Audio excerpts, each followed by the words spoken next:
Hello मेरे CUT aspirant, I hope कि आप लोग की प्रिपरेशन बहुत अच्छी हो गई होगी ये न्यूज़ जानने के बाद कि हाँ आप लोग लग चुके होंगे कि आपका डेट शीट भी आ चुका है। लेकिन मुझे ऐसे बहुत बच्चों का कंसर्न भी था या आ रहा था, मैसेज कर रहे थे कि मैम एक दिन में ही सारा पेपर है या फिर देखो कैसे करेंगे मैम मैनेज, मतलब एक दिन में ही आपको 4-4 घंटे मैम पेपर देना है गैप दे दे के, तो मैम कैसे करेंगे। देखो पहली बात तो ये जान लो कि मुझे देखो सबका परसेप्शन हर चीज़ को लेके अलग अलग होता है। ठीक है, अगर आप हर टीचर से पूछोगे या हर किसी पेरेंट से पूछे, किसी स्टूडेंट से पूछोगे, तो सबके हिसाब से एक परसेप्शन होता है, वो बिल्कुल अलग अलग होता है, अप्रोच अलग अलग होता है। पर लेकिन एक पॉइंट ऐसी होती है जो सब में कॉमन मिलती है, उसी कॉमन पॉइंट की बात करने आया जाए। ठीक है, सबको पता है कि डेट शीट रिलीज हो गई है और सारे बच्चों को डेट शीट पता चल गया, जिससे उनकी प्रिपरेशन और अच्छी हो सकती है। जैसे कि अब क्या उनके पास ये रह गया है कि उनको ये प्रेशर नहीं रहेगा कि मेरा सेंटर कहाँ पड़ा, क्योंकि आपको जो सिटी है वो भी बता दिया गया है, मेरा पेपर किस दिन होगा, कौन सा पेपर कब होगा, किस हिसाब से पढ़ाई करें, ये सारी की सारी अब आपके सामने। देखो गवर्नमेंट हो गई, चाहे आपकी टीम हो गई, चाहे हम हो गए, सब लोग आपके लिए बेस्ट करने की कोशिश करते हैं। आपको बस एक काम करना होता है, क्या, अपने पढ़ाई पे फोकस। अगर वो नहीं किया ना बच्चा, तो कोई भी चीज़ कितने भी टाइम पे हो जाए, अगर आपका रिजल्ट, अगर आपने अपने रिजल्ट के लिए बेटर नहीं किया, एफर्ट पूरा 100% नहीं दिया, तो हर चीज़ टाइम पे होके भी क्या फ़ायदा। तुम्हारे लिए टाइम पे हो गया, मान लो रिजल्ट आ गया, एडमिट कार्ड आ गया, पेपर हो गया, लेकिन अगर तुमने पढ़ाई ही टाइम पे नहीं की है, तो फिर उस रिजल्ट का, उस टाइम टेबल का, या फिर उस एडमिट कार्ड का, उस एग्ज़ाम का क्या मतलब है। तो अभी टाइम है, उस पर बाद में डिस्कस करेंगे। जिन बच्चों को लग रहा था, पहले अपना डेट शीट देख लो, जिन बच्चों को लग रहा था कि मैम साइंस का जो पेपर है वो 15 और 16 में ही खत्म हो जा रहा है, तो एक बात बता दूं तुम लोग को कि जब पहले पेपर होता था, तो उस पेपर में क्या होता था कि फिजिक्स केमिस्ट्री मैथ, एक बार बच्चा घुसा तो फिजिक्स केमिस्ट्री मैथ का पेपर देके ही निकलता था, 3 घंटे का पेपर देके। या पीसीबी वाले हो गए तो फिजिक्स केमिस्ट्री बायो का पेपर देके ही निकलता था। अभी तो आपके पास गैप भी है इसके बीच में। आप देख सकते हो क्या कि आपके बीच में क्या है, गैप है। आपके एक पेपर से दूसरे पेपर के बीच में गैप है, ये सही है। देखो एक दिन में पेपर कराना मेरे हिसाब से बिल्कुल सही है। पता है इसका रीजन क्या है? अगर अग्री करते हो तो प्लीज कमेंट में बताना। रीजन ये है बच्चा कि कुछ बच्चों का सेंटर उनके घर से बहुत दूर होगा। ठीक है, मान लो एक पेपर 15 को आ गया और दूसरा पेपर 23 तारीख को आ गया, तो बच्चा पहले 15 को पेपर देने जाएगा, फिर वापस आएगा, फिर 23 को भी पेपर देने जाएगा। इस तरह क्या होगा, अगर उसका 15-16 को अगर पेपर पड़ गया तो बच्चा 15 को पेपर देने जाएगा और 16 एक रात रुक के वहीं पे होटल कर लिया, कुछ कर लिया, रुक के 16 को पेपर दे के सीधे घर वापस आएगा। अब 23 तारीख का उसके ऊपर कोई बर्डन नहीं रहेगा, वो फ्री हो जाएगा कि भाई मैं तो फ्री हो गया, मेरा पेपर खत्म हो गया।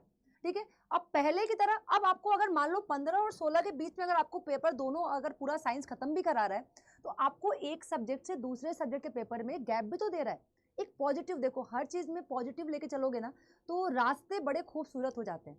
अगर नेगेटिव लेके सोचेंगे ना, जैसा हम सोचते हैं हमारे साथ होता भी बिल्कुल वैसा है।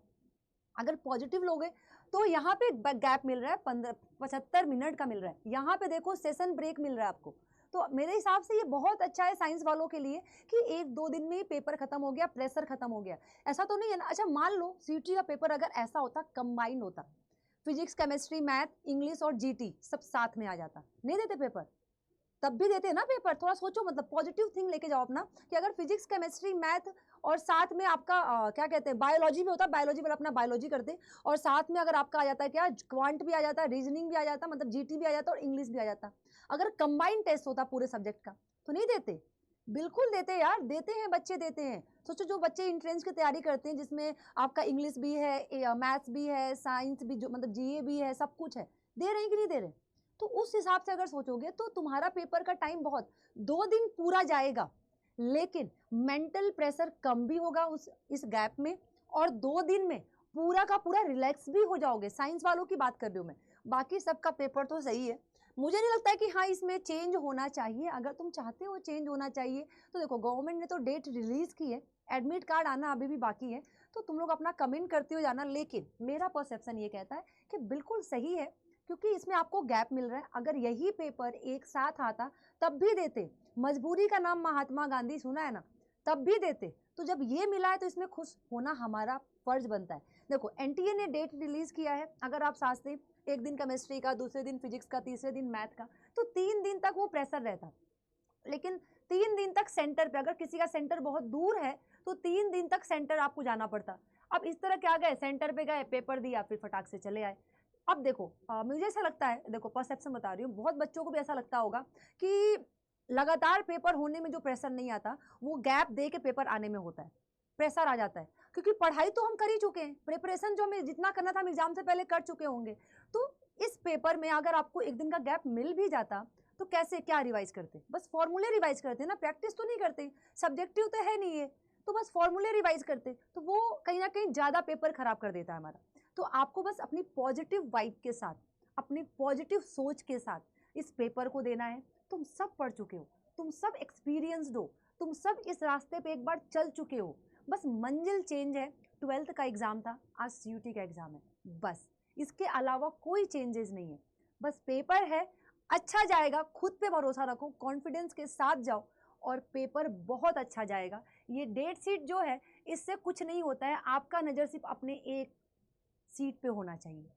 वो जो एक सीट है ना आपकी, कितने लोग हैं, कितने बच्चे हैं, कितने सीट है, ये मैटर नहीं करता। अगर आपका एम क्लियर है, अगर आपका एक एम ये क्लियर है कि मेरी एक सीट क्लियर है, कंफर्म है, मुझे बस उसके लिए जी जान लगाना है, तो वो सीट आपकी ही होगी, किसी और की नहीं होगी। ये भरोसा मुझे अगर आप लोगों में दिख रहा है तो आप लोगों को अपने आप पे होना चाहिए। अगर ये भरोसा आप लोगों के अंदर है तो प्लीज़ कमेंट में बताइएगा yes ma'am, we will do, आप लोग कर लोगे। अब बात करते हैं क्या, ये तो चीज़ें ठीक है। अब देखो कॉन्फिडेंस कहीं ना क्वेश्चन की प्रैक्टिस, याद रखिएगा जब हम मल्टीपल्स टाइम क्वेश्चन प्रैक्टिस करते हैं तो कहीं ना कहीं हमारे कॉन्सेप्ट हमारे दिमाग में घूम रहे होते हैं, हमें तुरंत पता चलता है कि हाँ ये इस कॉन्सेप्ट का है, हमें ऐसे पढ़ना है। तो ये प्रैक्टिस कैसे करेंगे, देखो हमने जो आपके लिए बैच लॉन्च किया है पूरा का पूरा CUT ओरिएंटेड। अब याद रखना जेई वाला बच्चा नीट की तैयारी नहीं करेगा, नीट का पेपर नहीं देगा, नीट का बच्चा जेई का नहीं देगा, तो CUT के होके तुम लोग CUT का तैयारी करो ना, CUT का प्रिपरेशन करो ना पूरी तरीके से। तो हम प्रैक्टिस करने वाले हैं ऑल कोर्सेज में जाके, स्कूल K-12 में जाके, CBSE बोर्ड में जाके। ये साइंस का जो बैच है आपका, याद रखिएगा इस बैच में आपको पूरा का पूरा OMR सीट, ऑफलाइन पेपर होने वाला है, फिजिक्स केमिस्ट्री मैथ अब तो दिमाग में घुस गया है, तो OMR सीट से प्रैक्टिस करने की आदत डालो, टाइमर लगाओ 60 मिनट का, 50 में से 40 क्वेश्चन अटेम्प्ट करो, ऑनेस्टी के साथ, कोई भी बेईमानी मत करो, ठीक है। अब आपको 70 OMR शीट दिए जा रहे हैं, आपको ऑफलाइन टेस्ट भी दिया जा रहा है, ऑनलाइन टेस्ट भी दिया जा रहा है, और टेस्ट सीरीज के बच्चे क्वेश्चन बहुत इंपॉर्टेंट है, उनको मार्क करो जो नहीं आ रहा है।